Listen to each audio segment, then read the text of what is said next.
na na na.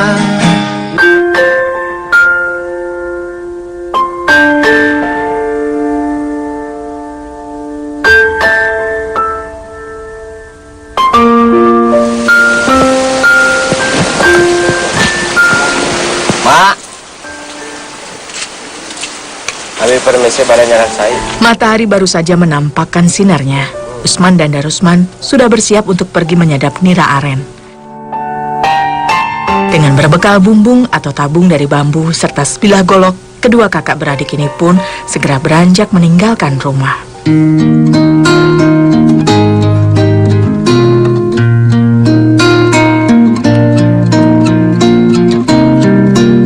Ya, sudah 4 tahun terakhir Usman dan Darusman harus ikut bekerja membantu perekonomian keluarga. Setahun lalu, ayah dan kakak sulungnya telah pergi ke ibu kota untuk mencari nafkah sebagai buruh bangunan. Sementara sang ibu sudah mulai sakit-sakitan. Kini, mereka berdualah yang menggantikan tugas ibunya menyadap nira aren.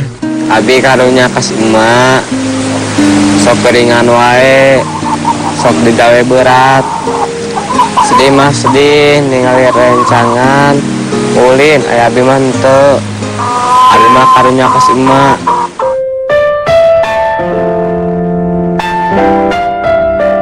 Kampung Citiis Kedung, Desa Padakembang, Kecamatan Padakembang, Tasikmalaya, Jawa Barat, tempat Usman dan Darusman tinggal, memang diberkahi dengan banyak pohon aren yang tumbuh liar.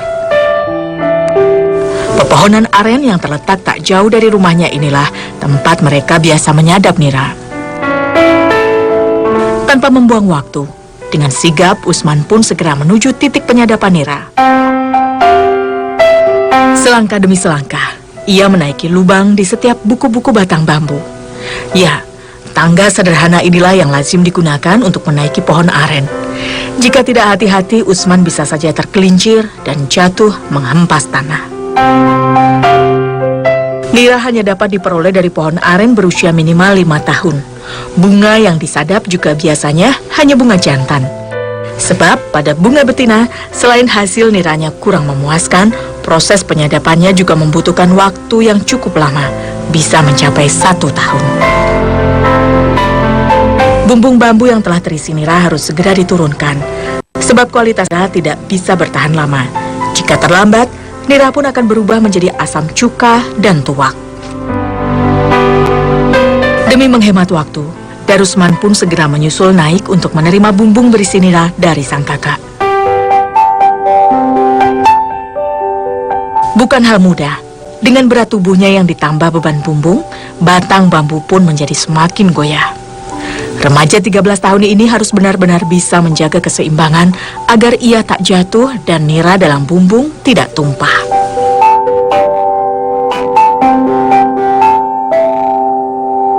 Sementara itu di puncak pohon, sang kakak segera mengikatkan bumbung kosong yang dibawanya dari rumah tadi untuk menampung tetesan nira selanjutnya. Resiko yang ditanggung Usman pun sama beratnya. Sebelah tangannya berpegangan di batang pohon, sedangkan tangan lainnya mengikat bumbung pada pelepah daun atau batang aren. Bahkan terkadang ia hanya menggunakan kedua kakinya sebagai tumpuan, dan kedua tangannya harus membetulkan posisi bumbung agar tepat di ujung tandan.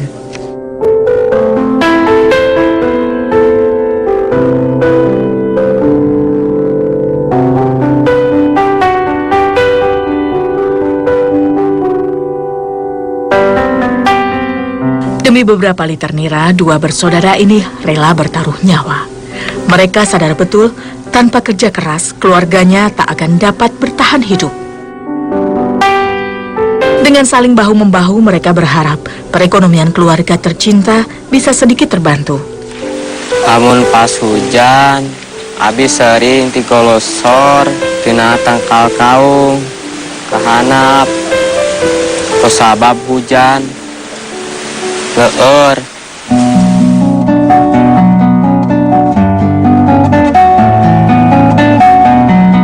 Untuk sekali pengambilan seperti ini, biasanya mereka mendapatkan 3 hingga 4 liter nira dari setiap pohonnya. Nira yang dikumpulkan ini nantinya akan diolah menjadi gula aren.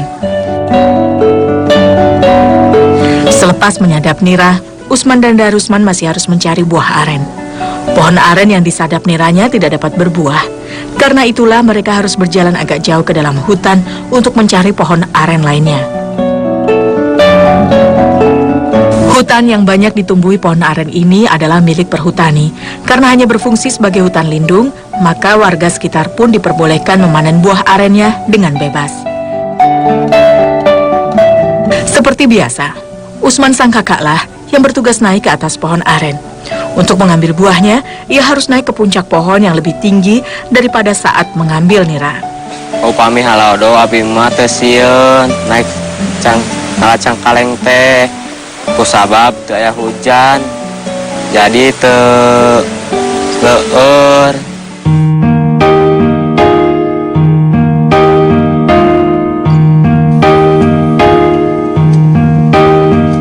Bukan saja sangat berbahaya, pekerjaan ini juga memiliki tingkat kesulitan yang sangat tinggi, terutama untuk remaja seusia Usman. Meski begitu, semua jalankan tanpa mengeluh, demi berputarnya roda kehidupan keluarga tercinta.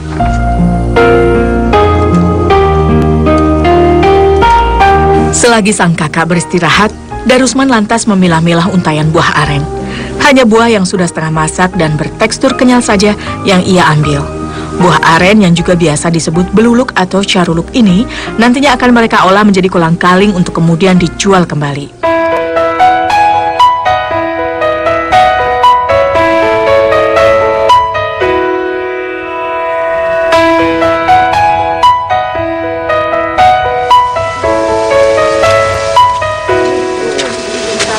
Pangantos mulang, Tos, saking pana di ditu heula aku koma di bodong. nya. Menerima hasil kerja keras Usman dan Darusman seperti ini kerap membuat hati kokom sang ibu dilanda rasa haru. Ia sebetulnya ingin kedua buah hatinya itu dapat bermain seperti anak-anak lainnya. Namun ia pun tak bisa mengelak. Dengan kondisinya kini, ia sangat membutuhkan para putranya itu untuk ikut membantunya bekerja. Abdi kantos udur, kini samingon, teu tiasa nanaon, teu tiasa barang damel, pamit aya ngarang kalih ngawulaan. Usman bilang, "Mak, hayang amang cara batur, tapi karunya ka emak, kalau ngabantos emak di dieu."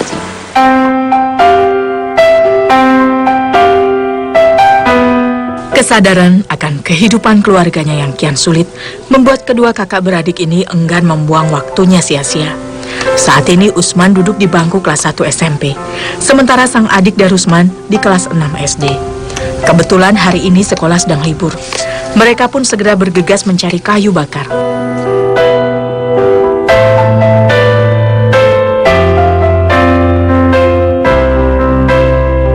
Tak perlu waktu lama bagi Usman untuk memilih bagian pohon mana yang akan ia tebang untuk menjadi kayu bakar. Ia sudah tahu betul mana pohon dengan kayu berkualitas baik.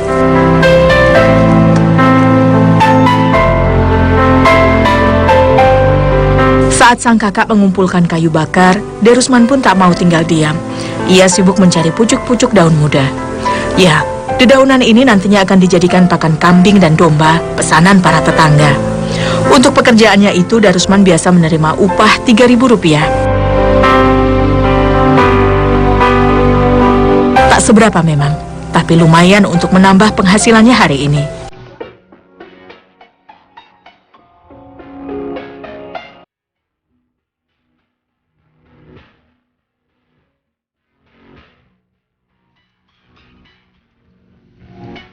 Meski sudah seharian bekerja, belum waktunya bagi Usman dan Darusman untuk beristirahat. Buah aren sudah menunggu untuk segera diolah. Buah aren memiliki 2 atau 3 butir biji putih yang dilindungi batok tipis nan keras. Untuk mengeluarkan intinya, buah harus terlebih dahulu direbus dalam air mendidih. Pemasakan ini bertujuan untuk menghilangkan lendir buah yang dapat menyebabkan rasa sangat gatal bila menyentuh kulit. Agar panasnya merata, bagian atas wajan kemudian ditutup dengan terpal. Panas yang cukup akan membuat buah aren lebih cepat lunak.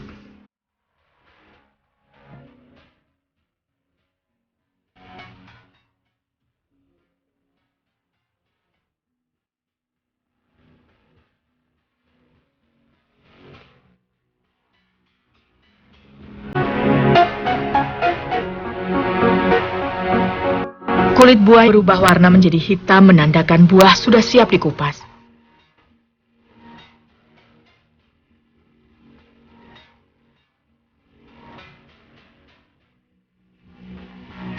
Mengupas buah aren hasil rebusan adalah tugas Darusman.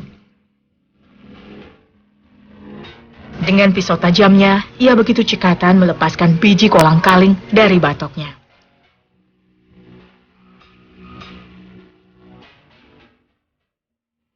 Jari jemarinya menghitam akibat getah buah aren. Rasa gatal pun tak lagi ia hiraukan. Niatnya hanya satu, yakni agar bisa segera menukarkan biji kolang-kaling ini menjadi lembaran rupiah. Abdi karunya ka emak, emak teh sok keringan wae.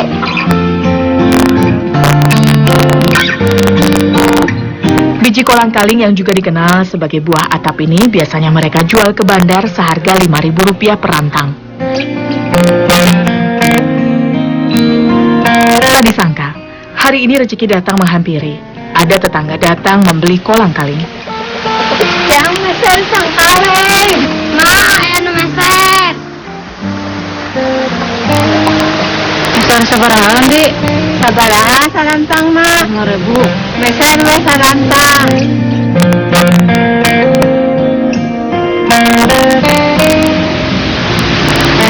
Ya atisna, nuhun. Kini masih tersisa 3 rantang kolang-kaling. Darusman pun segera membawanya ke bandar untuk dijual.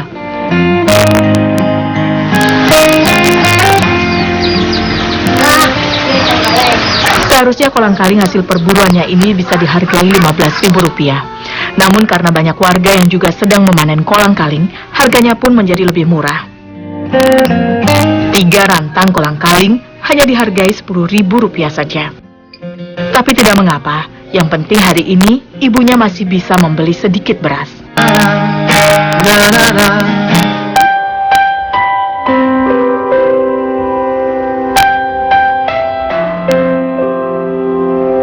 Bilik sederhana inilah Usman dan Darusman tinggal bersama sang ibu. Rumah ini bukanlah milik mereka pribadi. Mereka masih tinggal menumpang di rumah sang nenek.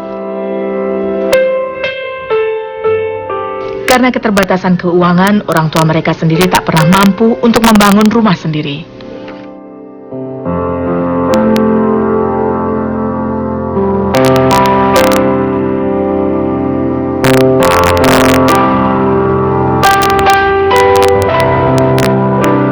Kokom sang ibu merasa sangat beruntung memiliki 2 buah hati yang sangat berbakti.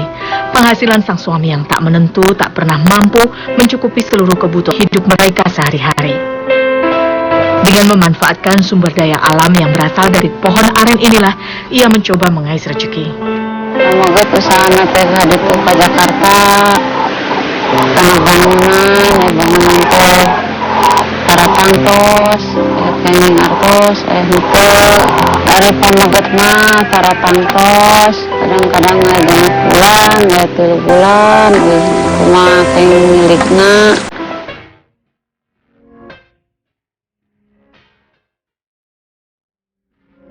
Nira hasil sadapan Usman dan Darusman ini segera ia olah menjadi gula aren. Mula-mula nira direbus hingga mengental. Proses perebusan ini memakan waktu 10-12 jam. Selama itu pula lah, nira harus sering diaduk.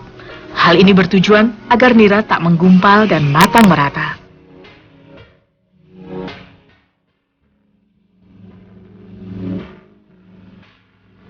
Sambil menunggu nira mencapai kekentalan sempurna, Kokom lantas memanfaatkan waktunya untuk membuat wadah pembungkus gula aren. Bahan bakunya adalah belarak, yakni pelepah daun aren ataupun kelapa yang sudah tua.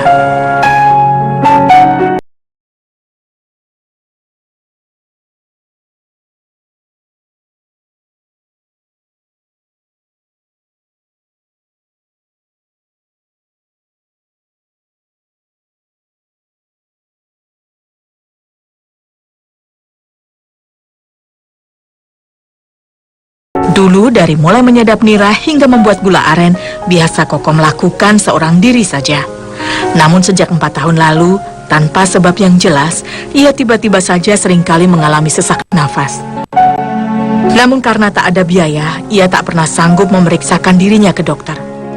Anu karaos mah upami juga ganong parab gitu sesak gitu dada upami yuk sok seul sok puyeng gitu kadang-kadang berat migren gitu.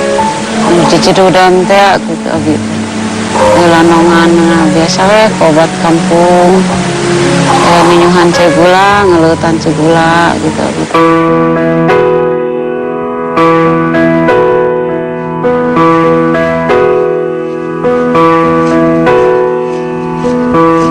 Rebusan nira sudah mengental. Itu artinya gula aren siap untuk dicetak.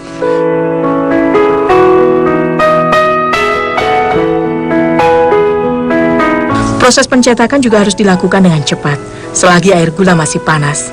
Jika sudah dingin, maka air gula akan membeku dan lengket di wajan. Dari satu wajan rebusan nira dapat menghasilkan sekitar 20 buah loyang gula aren. Tiap loyangnya dijual Rp1.500 saja. Itu artinya ia bisa mendapat penghasilan Rp30.000.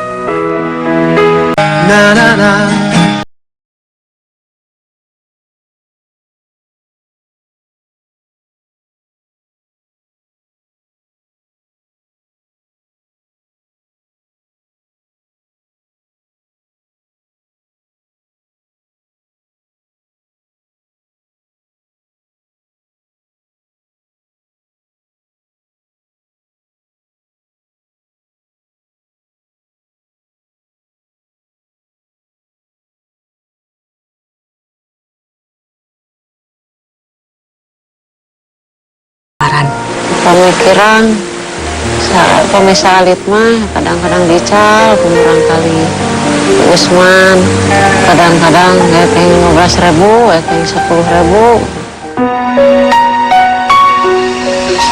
Usman keselain mah istirahat pula.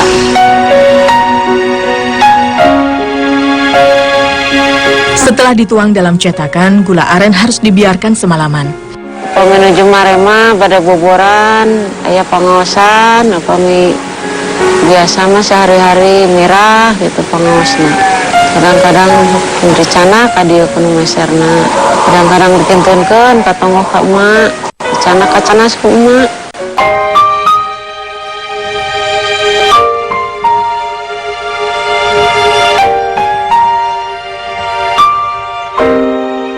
Hidup dalam belitan ekonomi yang sulit tak melunturkan keyakinan Kokom. Ia tetap yakin Tuhan Maha Segalanya. Memang sudah takdir ia harus hidup serba kekurangan. Namun bukan berarti ia tak dapat mengubah keadaan dengan terus berusaha dan bekerja keras. Ia yakin di balik cobaan dan ujian hidup akan ada hasil yang manis, buah dari perjuangan hidup yang ia lakukan bersama anak-anaknya. Sedih ningalina eka hoyong mas na sekolah terus sama cita-citana tercapai kahoyong ngajujurkeun abdi teh kamurang kali mudah-mudahan we sing aya milikna kapayun mula siga abdi kieu susah wae.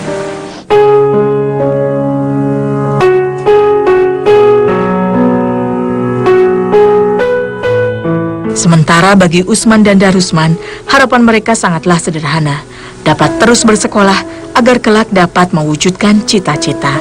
Cita-cita abi teh yang jadi dokter, ngarah bisa obaran emak jeung nu lain.